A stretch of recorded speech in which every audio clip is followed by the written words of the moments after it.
राधे राधे गोवर्धन कृष्ण। आज तो थोड़ा विलम्ब से आए तुम, कुछ काम में लग गए थे लगता है। और कौन सी सवारी पर बैठ के आए मुझे तो समझ में नहीं आ रहा है। चलो सज धज के आ गए हो बढ़िया सी पगड़ी बांध करके। और तुम्हारा पाठ तैयार है, अभी तुम्हारा लेसन भेज रहा हूँ, फिर उसको ध्यान से सुनना, याद करना। राधे राधे बेटू। राधे राधे। शरीर जो हम लोगों को प्राप्त है, ये कर्म करने के लिए है। इसमें जितनी इंद्रियां हैं, 5 ज्ञानेंद्रियां, 5 कर्मेंद्रियां और मन, ये सभी कर्म करने के लिए। किंतु कर्म योग का रूप धारण कब करता है? जब उसमें निष्कामता का प्रवेश होता है। निष्कामता का प्रवेश तभी होता है जब अपने स्वार्थ के लिए कर्म न किया जाए। अपने किसी भी स्वार्थ के लिए कर्म न किया जाए तो वही कर्म चित्त को शुद्ध करने लग जाता है। जो कि कर्म पाप और पुण्य का सृजन करने वाला होता है, वो पाप और पुण्य का कर्ता कर्म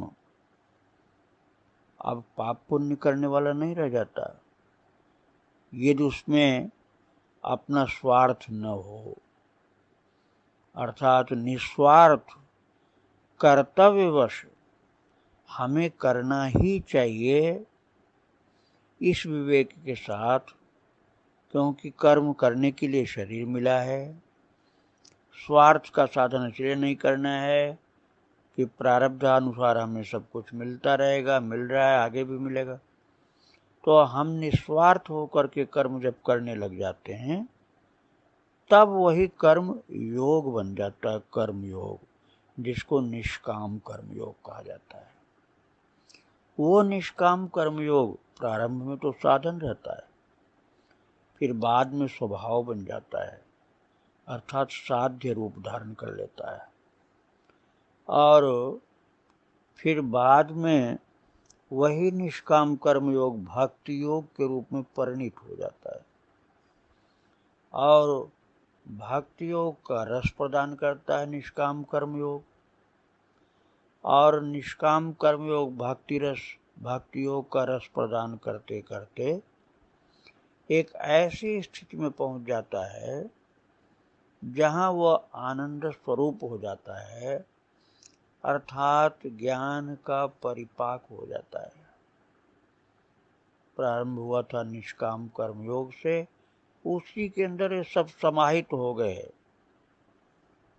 भक्ति योग का रस और ज्ञान का फल आनंद, ये सब निष्काम कर्मयोग के अंतर्गत ही समाहित हो जाते हैं। इसलिए निष्काम कर्मयोग बहुत बड़ी चीज है। ये साधन शुरू में था, बाद में साध्य हो गया, और फिर तो सब कुछ प्राप्त हो जाता है। ये बहुत बड़ी उपलब्धि होती है जीवन की। इसी के लिए शरीर होता है, शरीर का सबसे बड़ा उपयोग है।